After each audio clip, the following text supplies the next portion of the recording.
Former President Donald Trump called for ousting Governor Gretchen Whitmer and House Speaker Nancy Pelosi in a Saturday night speech where he described a country in desperate straits heading into the midterm elections. In his early remarks, Trump described a country in desperate straits under President Joe Biden.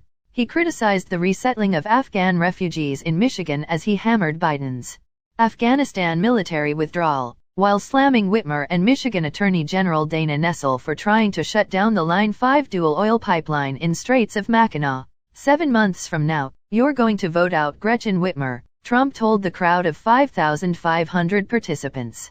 The stakes of this year's midterm election could not be higher. I don't know of a time we've ever felt so low, so dejected. And we have a president who has no idea what's going on. We're living through the most dangerous period of our lifetime, he said at a podium with the message Save America, as people in the crowd waved placards with the same message. The choice this November is very simple. If you want high crime, high prices, high taxes, high corruption, and high incompetence, vote for radical Democrats, Trump said. If you want a country that is strong, sovereign, solvent, safe, and secure, you must vote for America First Republicans. An early focus on his prepared speech hit his trademark issue of immigration, especially Afghan refugees. Michigan officials said in September that up to 1,300 Afghan allies and nationals are expected to be resettled in the state. Let there be no doubt. The Biden administration is resetting this humongous wave of illegal aliens in communities like yours all across America, Trump said of the Afghanistan refugees.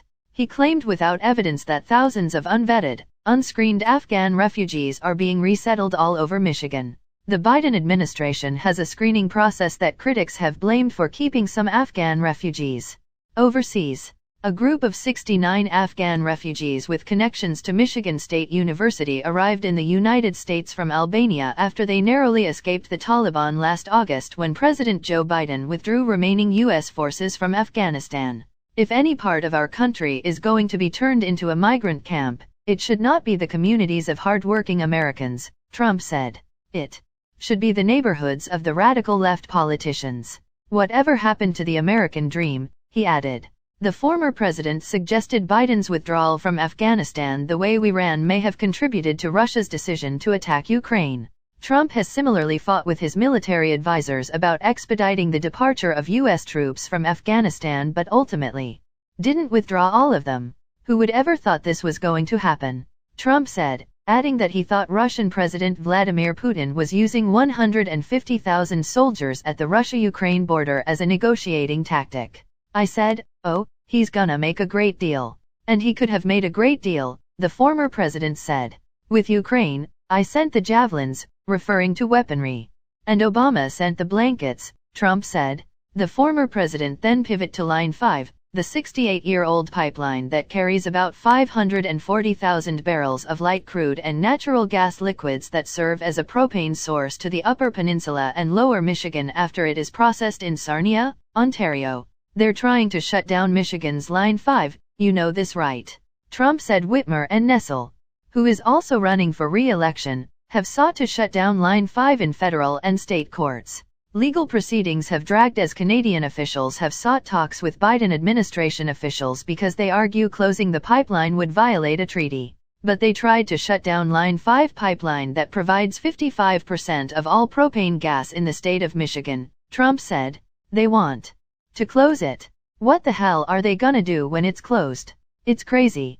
Environmental allies of Whitmer have argued that supplies of fuel could be maintained with a minimal increase in price. Trump swung around to his endorsements about 40 minutes into his speech, bringing his endorsed Secretary of State hopeful Kristina Karamo on stage. He repeated his accusation that Michigan's election was stolen from him. Biden won Michigan 51%-48%, or by more than 154,000 votes, a result that was confirmed by dozens of audits, a series of court decisions and a Republican-led Senate Oversight Committee report. But Trump attacked Democratic Secretary of State Jocelyn Benson for a corrupt election. The former president criticized Benson for mailing out 7.7 million unsolicited absentee ballot applications to registered voters, including people that were dead, and those who no longer live in the state.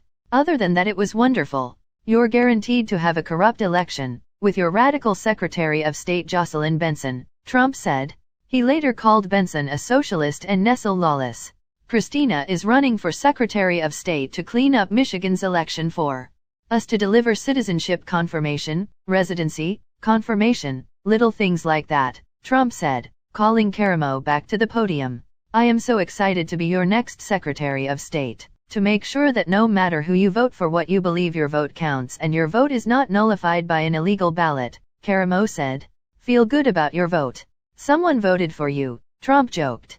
To Karamo, Trump argued that Republican voters prefer to vote on Election Day, and called for a return to that system. Michigan has had no recent absentee voting after a 2018 vote of the people. Trump then introduced DePerno, whom he described as hated by politicians, the weak ones, the Renos. Trump called Leonard, who lost to Nessel by less than 3 percentage points in 2018, a Reno or Republican in name only, though he admitted he didn't know him. He's a highly competitive person, Trump said about DePerno. He led the investigation in Antrim County, where votes were switched by mistake, then corrected.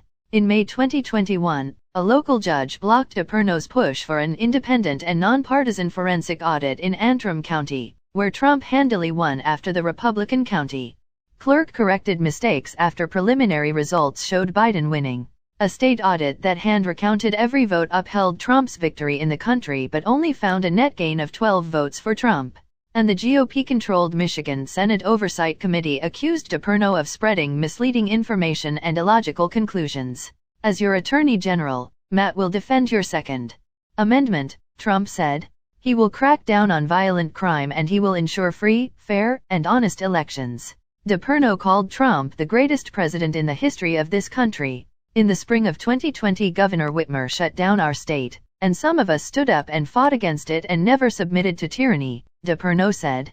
If elected as Attorney General, we will change this in this state. We will restore this state back to what it once was, a constitutional republic. I will return the office back to the law firm for the people. Saturday's visit came 3 weeks ahead of the Michigan Republican nominating convention in Grand Rapids, where precinct delegates will choose which GOP candidates for Secretary of State and Attorney General will advance to the November elections. They also will select 2 nominees for the State Board of Education, the Michigan Supreme Court, as well as the Michigan State, Wayne State, and University of Michigan boards. The former president took the stage just before 7:30 p.m., using Lee Greenwood's God Bless the USA as his introductory music.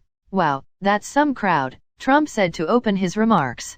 There are thousands more outside. I wish this building was 4, 5 times larger. Saturday night's speech marked the first time the former president has visited Michigan since his election eve November 2020 campaign visit to